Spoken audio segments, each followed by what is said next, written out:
Pas daljes së papritur nga shtëpia më e famshme në Shqipëri e Xhibanit, pasi kishte një emergjencë familjare, Danja ka folur me Jozin për të dhe largimin e tij nga shtëpia.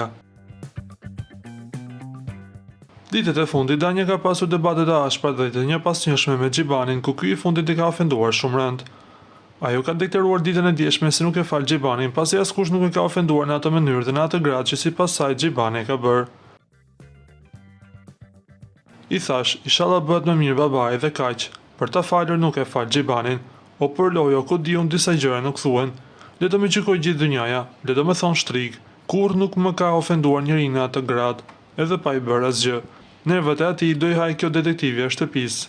Pra, Gerta, u bëmë atë që të hante ndonjë copë tort, theksoi Danja, duke deklaruar kështu se ka prishur dhe marrëdhëniet me Gerta Kixharin. Nga ana tjetër na duhet të rikujtojmë se para disa ditësh, partneri i Danjas deklaroi se po ju soste durimi nga sjelljet e Xhibanit. Ju lutem klikoni tek butoni subscribe për të marrë të rejat më të fundit nga showbizi shqiptar.